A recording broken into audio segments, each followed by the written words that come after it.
Hello बच्चों, आइए प्रश्न को देखते हैं। त्रिज्या r के सापेक्ष वृत्त के क्षेत्रफल में परिवर्तन की दर।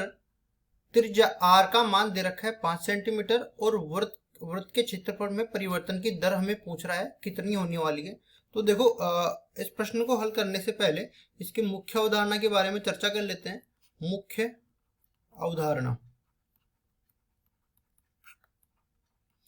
अवधारणा में देखो, सबसे पहले हमें बोला है परिवर्तन की दर। तो जब भी हम परिवर्तन की दर निकालते हैं हमें अवकलन करना पड़ता है।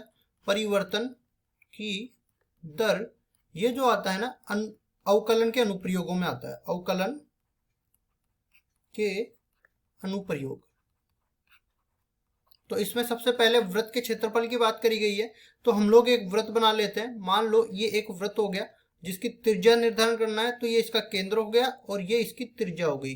इस त्रिज्या का मान r मान लिया हमने, ये r के बराबर है और r बराबर 5 सेंटीमीटर भी दे रखा है, लेकिन क्षेत्रफल लिखने से के लिए हमें इसको r ही मानना पड़ेगा।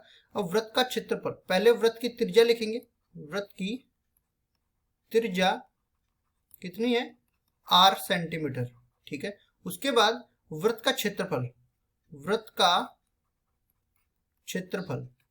तो वृत्त का क्षेत्रफल कैसे लिखेंगे? इसका भी एक सूत्र होता है, पाई गुणा में r का वर्ग, और इसकी इकाई क्या हो जाएगी? सेंटीमीटर का वर्ग, ठीक है।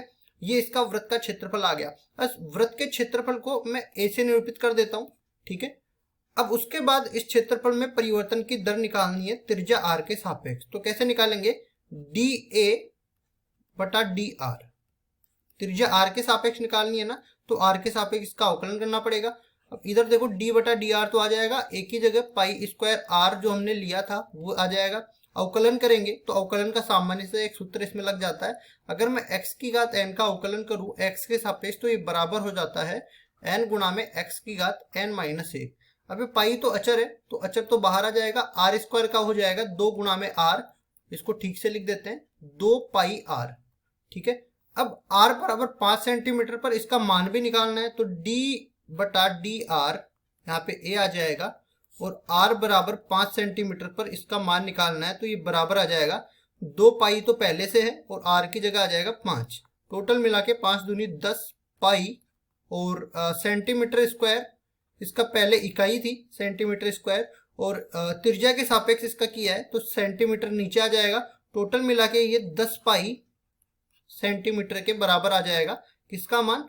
क्षेत्रफल में त्रिज्या के सापेक्ष परिवर्तन की दर 10 पाई सेंटीमीटर के बराबर आ जाएगा। और केवल यही हमें पूछा था, तो ये अपना उत्तर हो जाएगा। आशा करता हूं ये सवाल आपको समझ में आया होगा। धन्यवाद।